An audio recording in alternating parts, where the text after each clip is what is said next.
Fala, moçada, tudo bem? Hoje eu vou falar de um casinho que me intrigou bastante, tá? De um paciente que veio comigo esses dias, tá? Bem interessante. É um senhor de 70 anos de idade, há 2 anos, ele pós um quadro, se eu não lembro se é Covid ou dengue, de qualquer jeito, ele teve um quadro infeccioso. Depois ele começou a apresentar umas alterações comportamentais, que segundo a filha, agressividade. Depois da agressividade ele ficou muito quieto, muito parado, tá? E acabou indo para a cama. Foi internado, investigaram, fizeram inúmeros exames, tá? Entre eles ressonância, exames de sangue, vários, e o líquor, que é o líquido da espinha, que vieram todos normais. Depois de algum tempo, esse paciente ele teve uma melhora. Ele melhorou, milagre, tá? Não teve nenhum tratamento específico, ele acabou melhorando. E voltou às atividades até quase normais. A filha fala que ele não voltou 100%, porque ele tinha alguns gaps ainda, algumas falhas de memória. Então davam um recado para ele esquecia, mas era coisa muito pequena. E ele voltou a frequentar banco, pagar as contas, dirigir, tá? E nesse meio do caminho, ele passou por alguns colegas e foi dado o diagnóstico de doença de Alzheimer. Aí eu faço um parênteses. Para a gente falar em demência, eu tenho que ter duas coisas, tá? Entre elas, primeiro, alteração cognitiva, claro. Se eu for a doença de Alzheimer, o principal é memória. Outras demências, então, por exemplo, demência frontotemporal, aí eu vou ter mais função executiva ou linguagem. Então depende de cada um. E o segundo ponto, eu preciso ter perda funcional. O que é a perda de funcional? Eu parar de fazer as minhas atividades do dia a dia, me atrapalhar. Então, por exemplo, o senhor que pagava suas contas certinho, de repente ele começa a se atrapalhar, paga 2 vezes, atrasa. Ele tomava as medicações corretamente, de repente está sobrando medicação ou está faltando no final do mês. Então ele começa a ter dificuldade na sua rotina, tá? Que atrapalhe no dia a dia, tá? Então, de novo, ele dirigia muito bem, agora não está dirigindo adequado, se perde facilmente. Isso é perda de funcionalidade. E nesse caso, ele até tinha uma perda cognitiva leve, segundo a filha fala bastante isso, mas a funcionalidade dele voltou ao normal.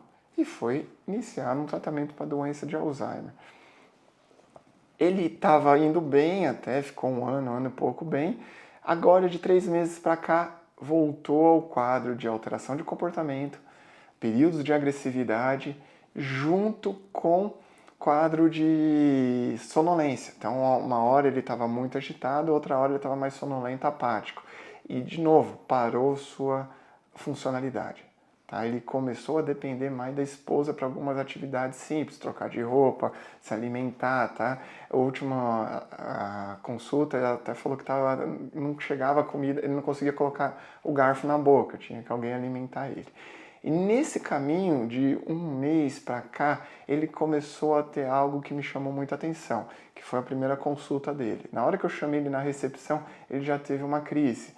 Eu não consegui ver direito porque eu estava conversando com um colega, estava conversando sobre outro caso, mas vi que ele quase caiu, que foi segurado pela filha e por um outro acompanhante. Quando ele entrou no meu consultório, ele teve novamente a crise, ele já estava sentado aqui na minha frente. A crise, ela não sabia descrever, mas eu vi aqui na clínica. Ele tinha um quadro que a gente chama de distonia. Então a mão dele ficava tendo uma contração e a hora o braço esticava. Então, e a boca também entortava. Isso a filha sabia me dizer bem, que a boca dele entortava. A gente chama isso de crises braquiofaciais, tá? Faciobraquiais, ok? E junto com esse quadro de perda cognitiva, o que a gente chama de demência rapidamente progressiva e flutuante, tá? Me chamou a atenção para uma doença. Primeiro, antes de falar o nome da doença, quando a gente fala em doença de Alzheimer, infelizmente, doença de Alzheimer não tem cura. É uma doença progressiva, ela vai piorando cada vez mais. Se tiver melhora, até pode ter uma melhora ali num primeiro momento, mas se o paciente reverter todos os sintomas, não é doença de Alzheimer, é outra coisa. A doença de Alzheimer é uma doença degenerativa progressiva. Eu não tenho cura. Mesmo os novos remédios, né, eles não curam, eles têm uma melhora muito significante, tá? Mas esse nosso paciente melhorou. Então ele teve uma oscilação. Então, de novo, eu tenho diante de um paciente com uma demência rapidamente progressiva, algo rápido, em 3 meses esse paciente estava bem, de repente ele está acamado, com uma dificuldade importante, eu tenho que pensar em algumas doenças, entre elas das encefalites autoimunes. Eu tenho um vídeo aqui no canal que eu falo da encefalite por NMDA, tá? Que eu tive até algumas pessoas perguntando sobre o quadro, um colega lá, acho que era de Fortaleza, se eu não me engano, tá? Um seguidor aqui comentou da irmã dele que estava com um diagnóstico de encefalite por NMDA. Espero de todo o coração mesmo que ela tenha tido uma resposta, tá? Com os tratamentos instituídos lá, porque estava sendo muito bem tratada. E esse meu paciente aqui era uma provável encefalite límbica, tá? Pedi a ressonância veio um hipersinal numa região que a gente chama área límbica, tá? Na lobo temporal bilateral, tá? Com inchaço maior. Então me chamou a atenção para uma encefalite límbica chamada LGI1. O que é essa daí? São anticorpos, tá? Que o organismo começa a produzir autoanticorpos que vai atacar o neurônio, tá? Principalmente essa região, e pode dar essas crises braquiofaciais. Isso é muito característico. Então, o quadro alteração cognitiva junto com essas crises braquiofaciais, tá? Chama muita atenção. Outros sintomas de exame, por exemplo, bioquímico, o sódio costuma estar mais baixo.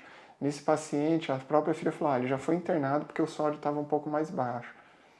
Então, me chamou muita atenção. O que eu bati... É interessante que a filha também da área da saúde, ela comentou, eu vejo pacientes com Alzheimer, e paciente com Alzheimer não melhora como meu pai melhorou.